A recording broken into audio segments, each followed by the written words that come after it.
The Davids. I'm not sure. Am I interviewing? Hey No. there. I I'll think be it's doing Angie. the I interview. think it's Angie. It's Angie told okay. me. Oh, I'm that's sure. Angie. Go. It's not the two Davids. It's No.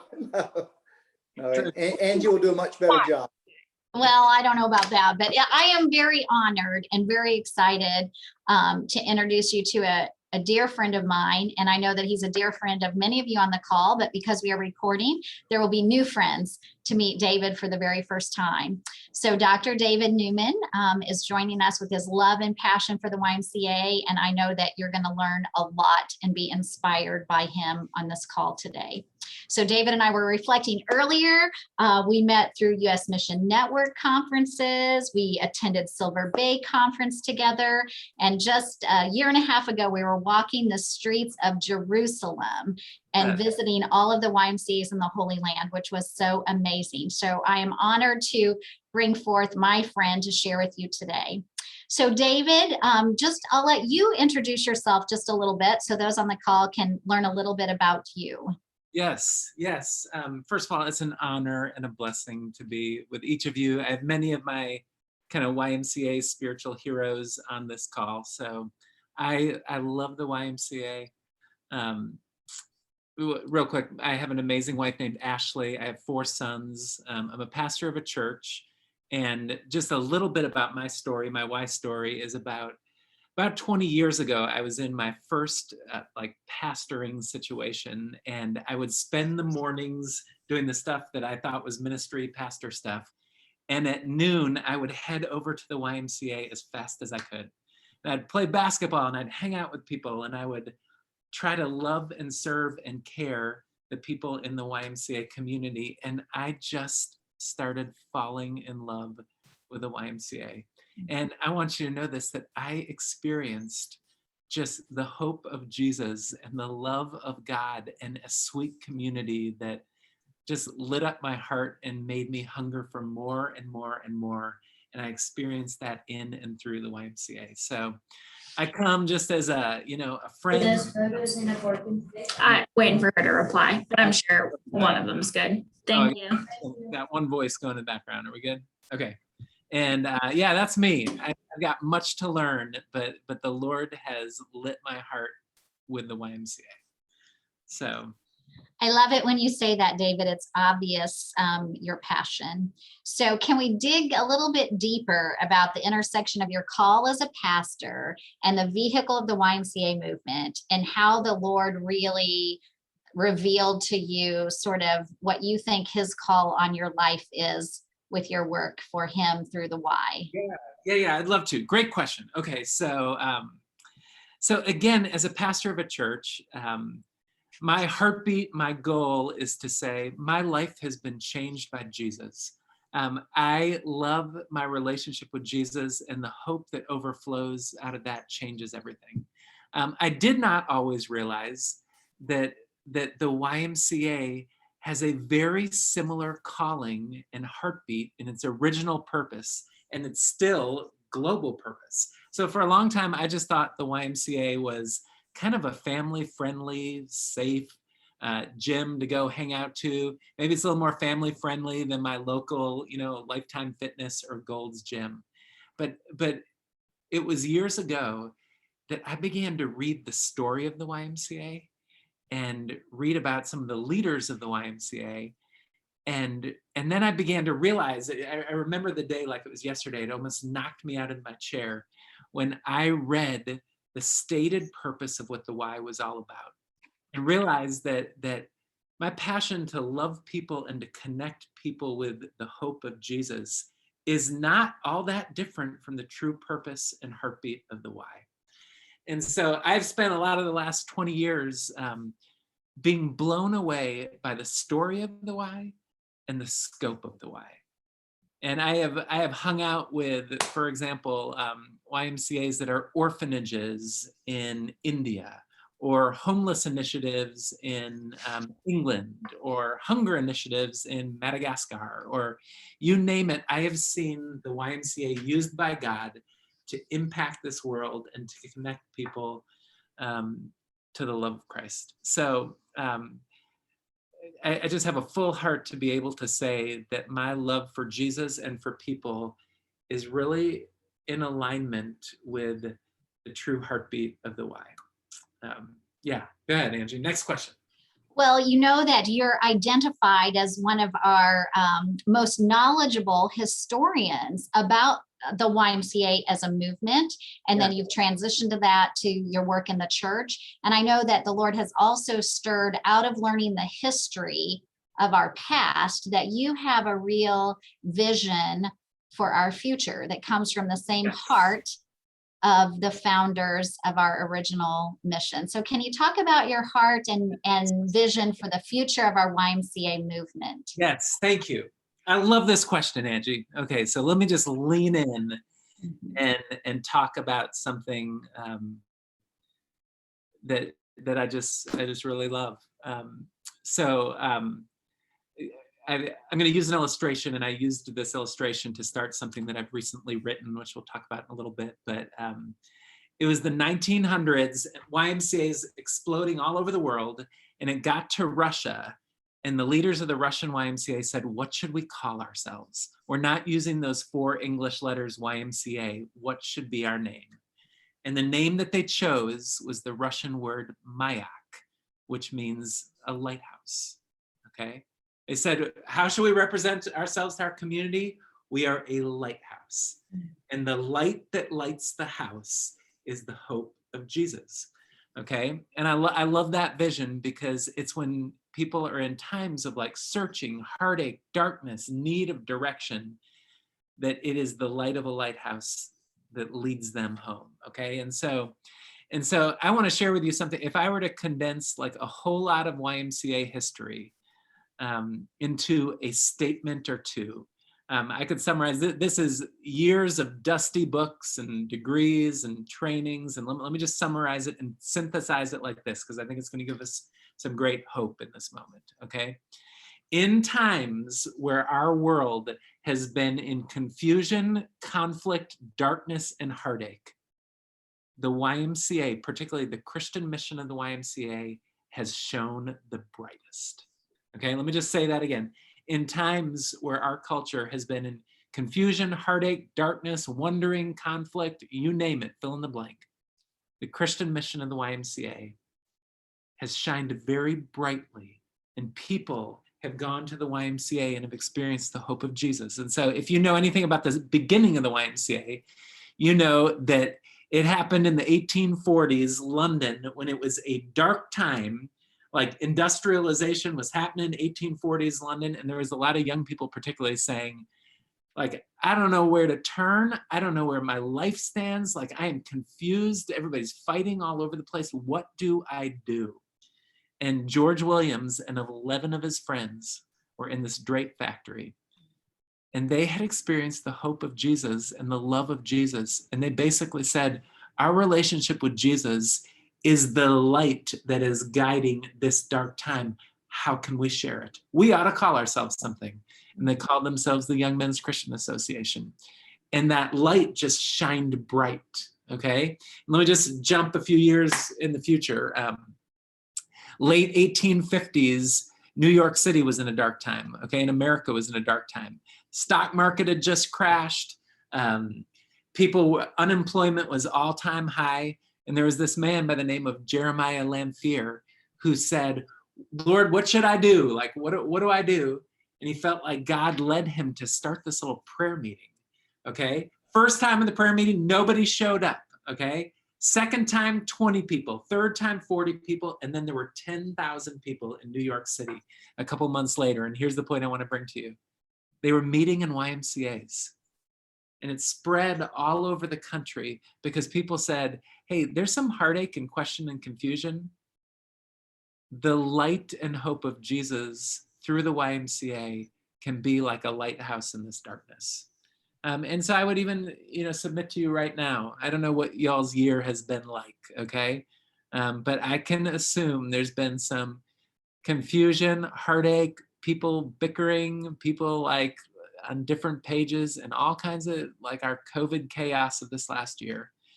And I would just say, as this nation is emerging and as the world is emerging in this new normal, I want you, if you're going to think and learn like one thing from this, if you're going to write down one thing or remember one thing a week from now, it would be this. I honestly believe this is our finest moment. Okay. It's just our finest moment because people are thirsty for something real and something hopeful. And the joy and life of Jesus can be present in our why. We're not just a gym and swim. We're not just a song by the Village People. We're not just like, we're not just like a family friendlier version of the health club down the street. We are a place that people can go and experience Christian principles put into practice, which draws them to the source of hope, the light in the lighthouse, which is Jesus, who's at the center of the movement. So we can be, like this name says, we can be Christ's presence in the why. And it's our finest moment to do that. So yeah, I'm sorry, I didn't mean to like start preaching there, but that's like, come on, let's do it. That's all good. All good. I love, David, that you really have presented us really with a challenge for our generation. Yeah. Are we going to step up and take our movement to the next level? Are we going to shine like people and leaders of the past have used the YMCA movement to really serve the hearts of an aching humanity? Yes. So thank you for like challenging us, to practice those principles. Yes. So I can you like transition us into that challenge, like some practical tips for practicing those Christian principles, for bringing the hope and the light and the encouragement in such dark, challenging times? Yes, I would love to. As I was thinking and praying about this, a couple thoughts that have kind of emerged in my mind is it's a time to listen and it's a time to speak. Okay, so let me talk about both of those. One of my favorite Bible verses is in James 1:19, and it says this: everyone should be quick to listen, slow to speak, slow to become angry. So again, quick, slow, slow. I think we're in a time in this culture where we reverse that a lot and people are slow, quick, quick, okay? They are slow to listen, quick to speak, quick to become angry. I think very practically, if we can just live out this verse in our YMCA and be ones that listen to people, empathize with their heartache, and just listen with a heart to understand, I think that will speak loudly in this moment, okay? So I just want to challenge us. Let's be quick, slow, slow, not slow, quick, quick. Does that make sense? Okay. I also think it's a time to speak, okay? And here's what I mean, and this is where I want to kind of raise our challenge a little bit. For those of us who know Jesus and have experienced the hope and life of Jesus, an illustration that we often use when we talk about the YMCA is it's the well of the community, the John 4 well of the community. And I love it that Jesus was sitting by the side of a well and a woman came up who was hurting, searching, had questions, she felt rejected, all kinds of things going on.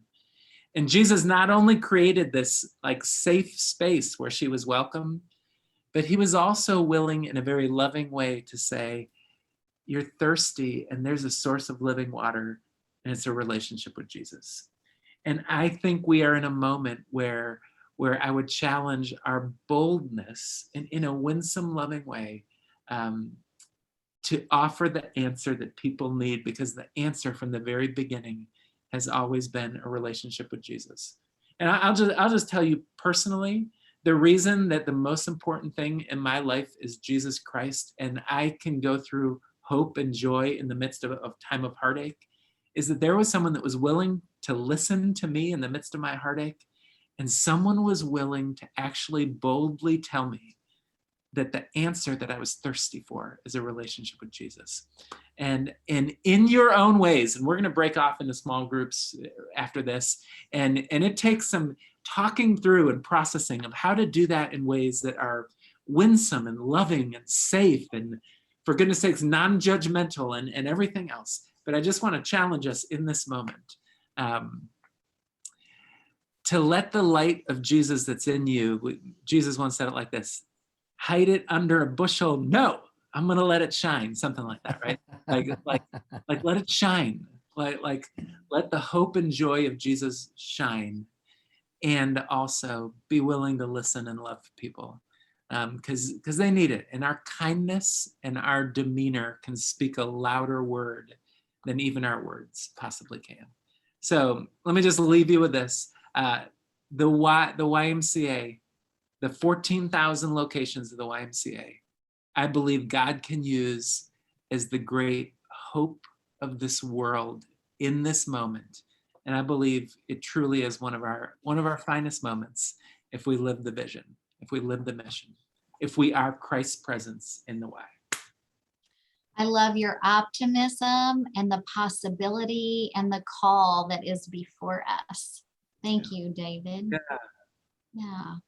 And I would like to share with our friends, I'm excited. You have a couple of resources that are going to be available to us. One, to educate ourselves. Secondly, to help share with other people. They're like, what? I didn't know that the YMCA had a Christian mission, or what does that mean? Or how do we live that out and be for all and inclusive? And so bridging those gaps. And those two resources, I'm really excited about your new book. Yes. And I also know that you have a trip to London planned that's going to be a documentary. So can you kind of talk to us about both the book and the upcoming documentary? Yes, two things. And I say this humbly, me and a few other people have contributed to this, including Stephanie's husband, who's doing illustrations for this. But I've felt a calling on my life for a long time that the story of the YMCA is almost an unknown story. The leaders around the world, very few know the voices and know the story. And so I felt this calling to write the story. And so I spent this last June just kind of buried writing the story of the YMCA, the mission of the YMCA, in advance of, I don't know if you realize this, but October 11th, 2021 is the 200th year anniversary of the founder, George Williams. So there's just a little book is coming out, and it's not a big deal, and it's not going to be like a, find in Barnes and Noble or anything, all that. We hope to just give it away for free. We're not trying to, we just want it to be, or at least to make no money on it. We want this to be something that people have that can tell the story of the movement. So that'll be coming. And then, yeah, by God's grace, this thing that I'm 99% sure it's going to happen is that I'm going to be a part of filming this documentary that will hopefully build into a couple stages of the story filmed on location in London and in Southwest England, where the story began. So be on the lookout for that there's going to be a series of video clips that's almost like I don't know if anybody's ever done a Holy Land tour, and it's like, hey, there is this in Jerusalem, or there's the Sea of Galilee. There needs something to be done of, this is the original drape factory. This is the original farm. This is where it all began. So that's on its way. That's awesome. David, what's the title of your book? Is it confirmed, the title? Not 100%, but probably The Shining Light. The Shining Light. Excellent. Yes. Okay, thank you. David, it has been an honor to conduct this interview with you. I treasure your friendship, and I thank you for saying yes to our Lord, and thank you for saying yes to the YMCA, and thank you for your years of persistence and digging up the history and making that available to us and reconnecting it to us in this current time and challenging us to be the light moving forward. Yeah. So God bless you. Are there any last thoughts? Because I think we'll be breaking out into our breakout groups. Any final thoughts before Nancy gives us more instructions on the breakout? Yeah, just one final thought, which is I just want to encourage you that as I've studied the history of the YMCA, it's not a story of a whole line of very impressive people that have it all figured out, that like feel like they're highly gifted and knock it out. It's a story of a lot of people that are like, I don't exactly know what I'm doing, but my life has been changed by you, God, and I trust you to use even me for something that only you can do. And so just with humble hearts and surrendered hearts and lives that have been changed by Jesus, that's how he lives this movement out. Thank you, David. Thank you, Angie. And when I think of this, that this is our finest moment, I mean, I'm just blown away by that thought.